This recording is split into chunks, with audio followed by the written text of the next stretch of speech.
Welcome back, this is दीपक त्यानी।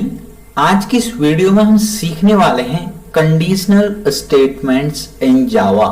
अब यार कंडीशनल स्टेटमेंट क्या होता है, कैसे काम करता है और कहां अप्लाई करते हैं, ये सारी चीजें हम इस वीडियो में स्टार्टिंग से एंड में समझ जाएंगे। तो आप वीडियो को स्टार्टिंग से लेके एंड तक देखना, तो आपके सारे डाउट दूर हो जाएंगे कंडीशनल स्टेटमेंट के रिगार्डिंग, जितने भी आपके कंफ्यूजन हैं।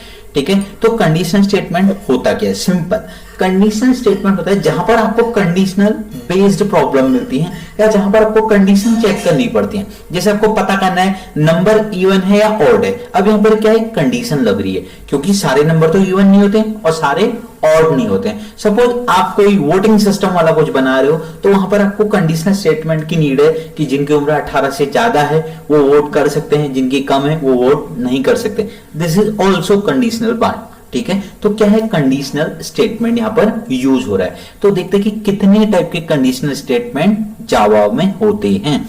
ठीक है, तो पहला आएगा हमारा, पहला होता है इफ, सेकंड होता है हमारा इफ एल्स, थर्ड होता है हमारा इफ एल्स इफ, और चौथा होता है हमारा नेस्टेड इफ। ठीक है, तो वन बाय वन हम डिस्कस करेंगे क्या, क्यों, कैसे। ठीक है, तो आपको पहले स्टार्टिंग में बता देता हूं, इफ जो होता है आपकी एक कंडीशन को चेक करता है, इफ एल्स आपकी दो कंडीशन को चेक करता है, इफ एल्स इफ आपकी मोर देन टू कंडीशन पे काम करता है। मोर देन टू लिख देता हूं, और नेस्टेड इफ सीक्रेट है, लास्ट में बताऊंगा। अगर वीडियो को लास्ट तक देखोगे तो तब पता चलेगा। ठीक है, तो इफ काम करता है एक के लिए, इफ एल्स दो के लिए, और इफ एल्स इफ अगर दो से ज्यादा कंडीशन होती है। तो जैसे जैसे आप लेक्चर को देखेंगे तो खुद समझ में आ जाएगा। ठीक है, तो सबसे पहले जब भी आप कोई प्रोग्रामिंग को सीख रहे हैं तो आपको क्या जानना जरूरी है, सिंटैक्स। तो सिंटैक्स क्या होता है इफ का, तो मैं पहले हेडिंग डाल देता हूं, ये आपके लिए नोट्स भी मैं प्रिपेयर करता जा रहा हूं, सिंटैक्स ऑफ इफ। ठीक है, तो इफ का सिंटैक्स होता है इफ, ये पैरेंथेसिस, यहां पर आती है आपकी कंडीशन, और कर्ली ब्रेसेस के अंदर कोड टू बी एग्जीक्यूटेड। ठीक है, और ये कर्ली ब्रेसेस क्लोज। अब आप कहेंगे सर ये क्या है, हमको कुछ समझ में नहीं आया, कुछ अप्लाई करके दिखाओ। ठीक है, सपोज आप कह रहे हैं कि सर वोट वही करेगा जिसकी उम्र 18 से ज्यादा है। ठीक है, सपोज आपके पास एक n नाम का वेरिएबल है और इसमें आपका एक कोई वैल्यू है, सपोज मैंने ले लिया 19। ठीक है, अब आपने इसको कंडीशन बेस्ड बनाना है, चेक करना है कि ये पर्सन एलिजिबल है या नहीं। तो मैं लिखूंगा इफ कंडीशन, जब लिखा है कंडीशन तो वहां पर मैं कंडीशन क्रिएट करूंगा। कंडीशन कौन बनाएगा, या जो भी स्टेटमेंट बन रहा है कौन बनाएगा, यूजर बनाएगा। तो मैं क्या सेट करूंगा, इफ n, क्योंकि n के पास है वैल्यू, n ग्रेटर और इक्वल टू 18 होता है, नंबर 18 या 18 से ज्यादा होता है, तभी आप क्या कहेंगे, इसमें हम प्रिंट कैसे करते हैं जावा में, system dot out dot print ln।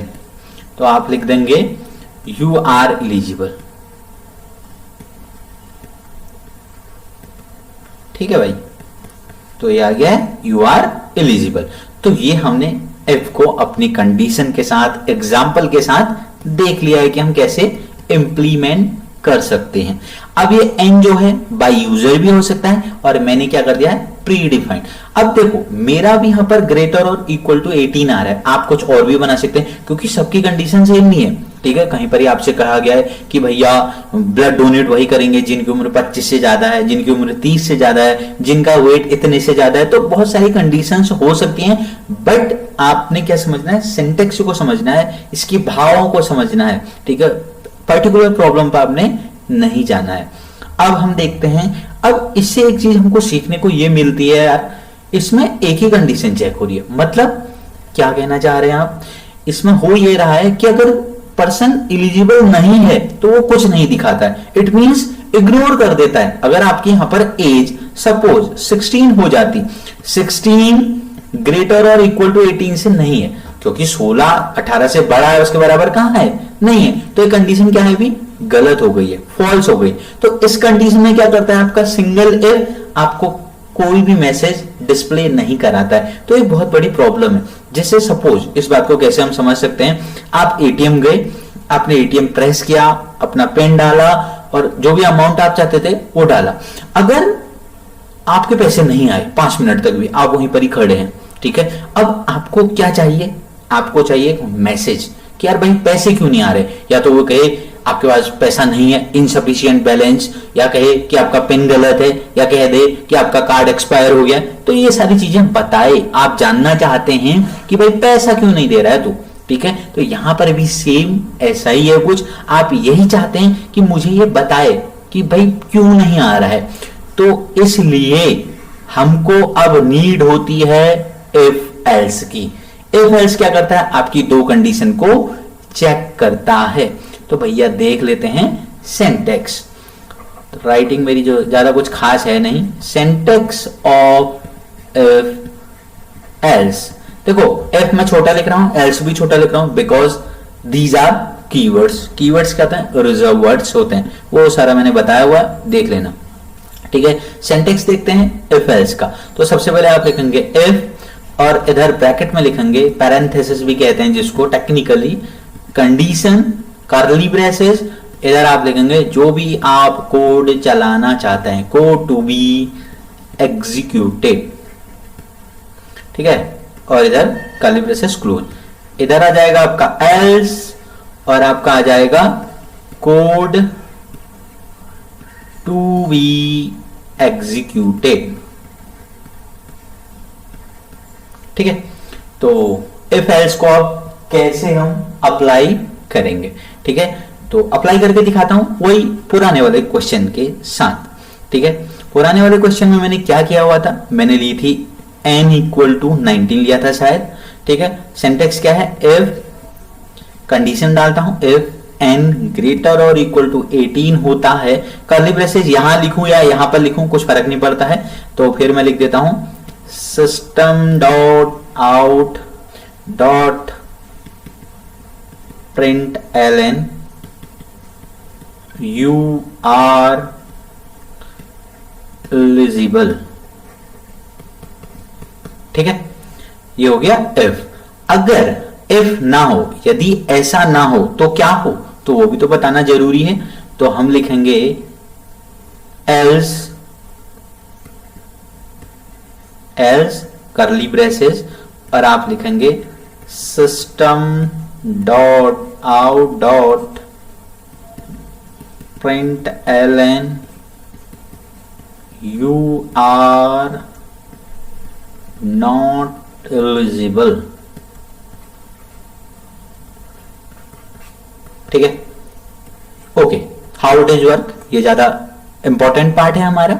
तो सबसे पहले यहां से वैल्यू स्टार्ट करेगा, n के पास 19 आ गया है, तो फिर ये नीचे आएगा, चेक करेगा 19 क्या ग्रेटर और इक्वल टू 18 है, यस कंडीशन इज ट्रू, तो ये इसके अंदर चला जाएगा और मैसेज आएगा system dot out of println you are eligible. एक चीज हमेशा ध्यान रखना, इफ और एल्स के केस में या तो इफ चलेगा या एल्स चलेगा, जितनी भी कंडीशन है उसमें से एक ही स्टेटमेंट एक टाइम में एग्जीक्यूट होगा, तो इस टाइम चलेगा यू आर एलिजिबल।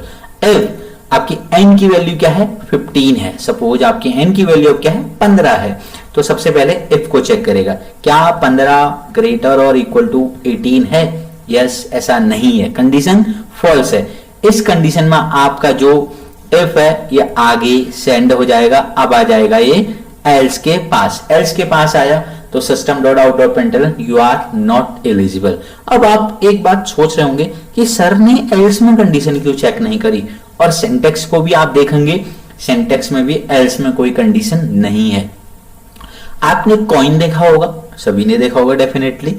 तो कॉइन में क्या होता है, दो ही चीज होती है, अगर हेड नहीं आया तो डेफिनेटली क्या आया, टेल आया, ठीक है। अगर नंबर इवन नहीं है तो क्या है, नंबर ऑड है, तो चेक करने की कहां जरूरत है भाई, ठीक है। तो इसीलिए इफ और एल्स में या इफ में ही कंडीशन चेक होती है, एल्स में कोई कंडीशनल स्टेटमेंट यूज नहीं होता है। यहां पर क्या हो रहा है, अगर पर्सन एलिजिबल नहीं है तो क्या होगा, डेफिनेटली दूसरा वाला ही पार्ट होगा, अगर इफ नहीं है तो क्या होगा, एल्स ही होगा। इफ किसके लिए होता है, ट्रू वाले पार्ट के लिए होता है। एल्स किसके लिए होता है, फॉल्स वाले पार्ट के लिए होता है। ठीक है, अगर ये नहीं होगा तो डेफिनेटली यही होगा। तो इसीलिए आपके एल्स में कंडीशन चेक नहीं होती है। या तो इवन ही होगा, इवन नहीं है तो क्या है, डेफिनेटली ऑड है। अब उसको चेक नहीं कर रहे हैं। सपोज एक 5 है, अगर 5 इवन नहीं है तो अभी क्या बचा, ऑड ही तो बचा, तीसरा तो कोई चीज है नहीं, तो इसलिए हम यहां पर कंडीशन चेक नहीं कर रहे हैं।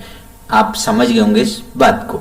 आगे बढ़ते हैं, अब हम तीसरा स्टेटमेंट सीखते हैं। कंडीशनल स्टेटमेंट का तीसरा चीज है इफ एल्स इफ। भाई ये क्या होता है, बड़ा शब्द लग रहा है, बड़ा कुछ नहीं है। इफ एल्स इफ 2 से ज्यादा स्टेटमेंट के लिए काम करता है। अब आप कहेंगे सर ऐसा कहां हो सकता है, जरा बताइए, कुछ एग्जांपल दीजिए, तब मजा आएगा, तब हम वीडियो को आगे देखेंगे। बिल्कुल देखेंगे आप, मैं बताता हूं। सभी बच्चे स्कूल पढ़ते हैं, परसेंटेज आती है, तो वहां पर अलग अलग क्राइटेरिया होता है। क्राइटेरिया शॉर्ट में बताता हूं, जैसे जिसके 60 या उससे अबव होते हैं बच्चा आ जाता है फर्स्ट, जिसके 45 से ग्रेटर और इक्वल है और लेस 60 है वो बच्चा आता है सेकंड, और जिस बच्चे के ग्रेटर और इक्वल टू 33 आते हैं, ठीक है, 33 से ग्रेटर और इक्वल टू लेस 45 होते हैं जिस बच्चे के, वो बच्चा आता है थर्ड, और जिसके 33 से लेस नंबर आते हैं वो बच्चा हो जाता है फेल। तो भैया इधर कितनी कंडीशन बनी, पहली कंडीशन फर्स्ट वाली है, दूसरी कंडीशन सेकंड वाली है, ये है, पेन बदल लेते हैं हम यहां पर तो आपको अच्छा लगेगा थोड़ी सा, कहां गई, और तीसरी कंडीशन हमारी है थर्ड वाली, और चौथी कंडीशन है हमारी फेल वाली।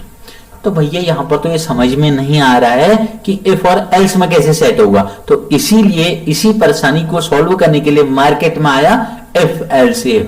If you have more than 2 condition we will use if else if. ठीक है, तो 2 से ज्यादा जब भी कोई कंडीशन हो तो आप सीधे इफ एल्स इफ को कॉल करो। ठीक है, 3 है तब भी इफ एल्स 2 कंडीशन तक, इफ 1 कंडीशन तक, इफ एल्स इफ 2 से ज्यादा कितनी भी हैं, तो यहां पर 5 भी होती तब भी इफ एल्स इफ चलता, 6 भी होती तब भी इफ एल्स इफ चलता। तो समझ गए होंगे आप, आपके काफी कॉन्सेप्ट क्लियर हो गए।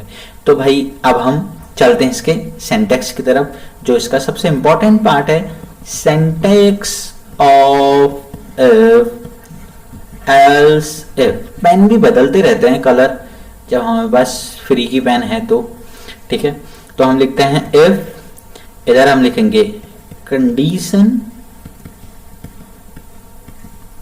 कर्ली ब्रेसेस, और हम इसमें लिखेंगे code to be executed. Fine, ये हो गया इफ। एल्स इफ को कैसे लिखते हैं, आपने लिखना है एल्स स्पेस इफ, यहां पर कंडीशन 1, और ये आपकी हो जाएगी CON डाल देता हूं, CON condition 2, curly braces code to be executed. ठीक है, ज्यादा नहीं लिखता मैं अब। और नेक्स्ट एल्स इफ हमारा होगा कंडीशन 2, 3, और यहां पर आ जाएगा आपका कोड टू बी एग्जीक्यूटेड। ठीक है, और लास्ट में आ जाएगा आपका एल्स, और इसके अंदर भी आ जाएगा आपका कोड टू बी एग्जीक्यूटेड। ठीक है भाई, अब कैसे काम करता है, ठीक है, कैसे काम करता है, आप एक चीज का ध्यान रखना, number of else if, pen दूसरा लेते हैं फिर से, number of else if increase और डिक्रीज,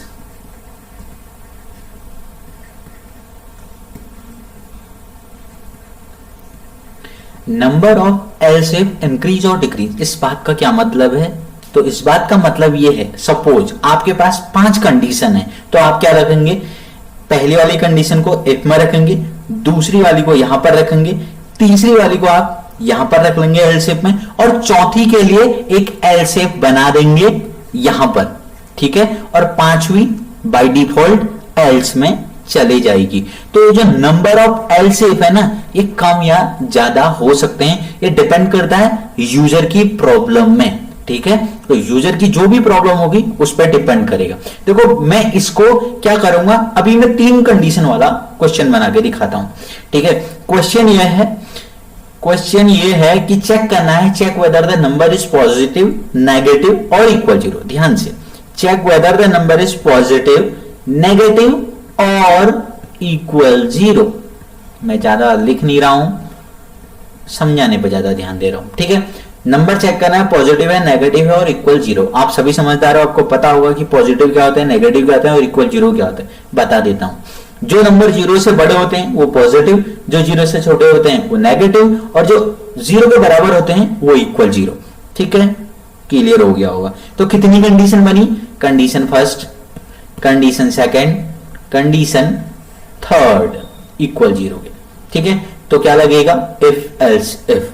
सपोज ए के पास कोई नंबर है, वो है 13, ठीक है, 13 हो सकता है। तो मैं सबसे पहले इसको लगाऊंगा, इफ ए ग्रेटर अगर 0 है तो हम लिख देंगे system dot out dot println, तो मैं डबल कोट्स में लिख दूंगा प्लस का साइन। ठीक है, आप सब समझदार हैं। S dot O dot P का मतलब है system dot out dot println. Next में हम लिखेंगे एल्स इफ अगर नंबर 0 से छोटा है तो इसको हम दे देंगे S dot O dot P double quotes में माइनस, मतलब ये क्या है, नेगेटिव है। भैया अब ना नंबर पॉजिटिव है ना नेगेटिव है, तो नंबर क्या होगा, 0 के बराबर होगा। तो इसको हम किस में ले लेंगे, हम इसको ले लेंगे एल्स में, क्योंकि कंडीशन तो चेक करनी है नहीं। तो system dot out dot println, हम यहां पर एक मैसेज दे सकते हैं इक्वल 0। फाइन, तो आप यहां पर देख रहे होंगे सिंटेक्स को अगर कंपेयर करें तो मैंने यहां पर एक एल शेप को हटा दिया है, क्योंकि अभी मेरी प्रॉब्लम ऐसी बिल्कुल भी नहीं थी। ठीक है, तो यू कैन इंक्रीज और डिक्रीज एल शेप, किस पे डिपेंड करेगा, आपकी प्रॉब्लम पे। अगर प्रॉब्लम कोई 5 कंडीशन वाली आ गई तो आप उसको मैनेज कर सकते हैं। बहुत ही आसान है कॉन्सेप्ट, आपने बिल्कुल भी कंफ्यूज नहीं होना है। तो भैया मैंने कहा था नेस्टेड इफ को बिल्कुल लास्ट में बताऊंगा, और पहले बताया भी नहीं था क्या था। ठीक है, तो एक एग्जांपल के हेल्प से ही समझेंगे नेस्टेड इफ। अगला हमारा टॉपिक जो है नेस्टेड इफ। अरे वाह, हरा कलर अच्छा लग रहा है। नेस्टेड इफ, नेस्टेड का मतलब है जब कोई एक चीज किसी दूसरी चीज के अंदर होती है वो क्या हो जाता है, नेस्टेड। जैसे आप एक बाल्टी के अंदर दूसरी बाल्टी डाल रहे हैं, एक बाल्टी हम कर देते हैं ना ऐसे, बाल्टी के अंदर दूसरी बाल्टी है,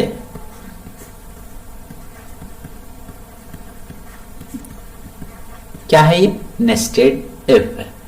अब आप कहेंगे सर ये क्या बता रहे हैं हम, बाल्टी तो हमारे घर में बहुत है और बाल्टी के अंदर बाल्टी हम डालते भी हैं। बिल्कुल आप सही समझ रहे हैं, स्टूल के ऊपर स्टूल हम कर देते हैं नेस्टेड स्टूल। तो यहां पर हम क्या करने वाले हैं, एक इफ के अंदर हम दूसरा इफ डाल देंगे, उसको हम कह देंगे नेस्टेड इफ। ए इफ, अब टेक्निकल आपको बता देता हूं definition, A if with in a another if is called nested if। Okay, समझ में आ गया सर, ठीक है, तो सबकी समझ में आ गया होगा। सिंटैक्स को देख लेते हैं सबसे पहले। सबसे अच्छा जो काम की चीज हमारी नेस्टेड इफ सिंटैक्स। पेन बदल लेते हैं, काफी समय हो गया इस पेन को चलाते हुए। ठीक है, तो इफ यहां पर आएगा आपका condition, curly braces, if condition, curly braces, और फिर आएगा आपका कोड टू बी एग्जीक्यूटेड। ठीक है, और ये आपको हो गया। अब देखो ये जो इफ है ये आपका आउटर इफ है, ये जो है आपका इनर इफ है। रूल सुन लेना ध्यान से। अगर जब आपका आउटर इफ ट्रू होगा तभी ये इनर में एंट्री करेगा। जब ये पार्ट ट्रू होगा तब ये अंदर आएगा, और जब अंदर वाला सही होगा, इनर सही होगा, तभी आपका कोड चलेगा। ये बात ठीक ऐसी है, सपोज आपकी एंट्री स्कूल में होनी है, आपकी एक बारी चेकिंग पहले गेट में होगी, फिर आपके क्लासरूम के बाहर से होगी। ठीक है, मैं लिख देता हूं, ये है गेट और ये है क्लासरूम। ठीक है, अब जब आप गेट में, आपके पास पेन है, पेंसिल है, आपका आई कार्ड है, सब कुछ है, तो आपको गेट वाले अंदर भेज देंगे कि आप जाइए। अब आप जैसे क्लासरूम के बाहर गए, मैडम या सर ने आपको देखा, आपकी टाई सही नहीं थी, या आपकी पैंट नैरो थी, या बहुत सारी चीजें हो सकती हैं। ठीक है, तो आप यहां से क्या हो गए, डिस्क्वालीफाई हो गए हैं, तो आप बैक हो जाएंगे, आप क्लास के अंदर एंट्री नहीं ले सकते। केस 2 क्या हो सकता है, गेट में आप बिल्कुल फिट हैं, क्लास में भी बिल्कुल फिट हैं, तभी आप एग्जाम दे पाएंगे, वहां की एक्टिविटी में इन्वॉल्व हो पाएंगे। तो कहने का मतलब यह है, जब दोनों कंडीशन ट्रू होंगी, आउटर इफ और इनर इफ ट्रू होगा, तभी अंदर का स्टेटमेंट चलेगा। कोई एक भी सही नहीं होगा तो बहुत बड़ी प्रॉब्लम हो जाएगी। तो सर इसको कैसे इंप्लीमेंट करें, क्या एक एग्जांपल लें? एग्जांपल मैं बताता हूं। जैसे ब्लड डोनेशन एक कैंप लगा हुआ है आज, तो आप ब्लड डोनेट करना चाहते हैं, तो ब्लड डोनेट वालों ने यहां पर लिखा हुआ है कि व्यक्ति की आयु 25 या 25 से ज्यादा होनी चाहिए, वजन वेट जिसको कहते हैं 50 या 50 से अबव होना चाहिए। ठीक है, तो मैं लिख देता हूं यहां पर, एज कितनी होनी चाहिए भाई, 25। वेट कितना होना चाहिए, डब्ल्यू में ले लेता हूं, वेट होना चाहिए 50। ठीक है, तो नेस्टेड इफ में कैसे इंप्लीमेंट करें, तो हम लिखेंगे इफ एज ग्रेटर और इक्वल टू 25, 25 या 25 से ज्यादा होती है, और इसी इफ के अंदर वेट ग्रेटर और इक्वल टू 50 है, तो system dot out of println आपको क्या प्रिंट करेगा, S dot O dot P, you are eligible. ठीक है भाई, आप क्या हो गए, अब एलिजिबल हो गए हैं, तो आपका काम हो जाएगा। जैसे एज यहाँ पर 25 से ग्रेटर है, उसके बराबर है, कंडीशन ट्रू है, अंदर जाएगा, वेट चेक करेगा, ग्रेटर और इक्वल टू 50 है, यस कंडीशन इज ट्रू, तो आ जाएगा यू आर एलिजिबल। सपोज आप यहाँ पर अपने एज को कर देते हैं 19, now this time 19 age, 19 greater और equal to 25, this is wrong, तो अंदर जाएगा ही नहीं, अब चेक करने की जरूरत नहीं है। अभी 19 नहीं है, एज 25 है, अब वेट आपका हो गया है 45। ठीक है, कुछ टेंशन की वजह से आपका वजन घट गया है, तो क्या होगा, एज सही है और वेट कम है, तो तब भी आप ब्लड डोनेट नहीं कर सकते हैं। तो ये था हमारा इफ एल्स इफ नेस्टेड। 4 चीजें पड़ी कंडीशनल स्टेटमेंट जिनको हम कहते हैं। ठीक है, तो और भी बहुत सारे शब्द हो सकते होंगे इनके लिए, कंडीशनल स्टेटमेंट कहते हैं, और बहुत सारी चीजें कह सकते हैं अलग अलग भाषा में। तो ये है पूरी डिटेल मैंने आपको बता दिया, बिल्कुल आसान भाषा में। अगर आपको इसमें कोई प्रॉब्लम है तो आप कमेंट करके पूछ सकते हैं। ये जो मैंने लिखा हुआ है, ये जो नोट्स हैं, आपको टेलीग्राम में मिल जाएंगे, टेलीग्राम में जुड़ जाइए, डिस्क्रिप्शन में लिंक मिलेगा, तो इससे आपका काम और भी आसान हो जाएगा। नेक्स्ट वीडियो में हम ये जो हमने करा हुआ है इसका प्रैक्टिकल लेके आऊंगा, थ्योरी प्रैक्टिकल, तो इससे आपको और ज्यादा समझ में आएगा। तो कनेक्ट रहिए, जुड़े रहिए, दोस्तों के साथ भी शेयर कीजिए। वीडियो पसंद आई तो प्लीज वीडियो को लाइक कीजिए, चैनल को सब्सक्राइब कीजिए। मिलते हैं नेक्स्ट वीडियो में। Thank you.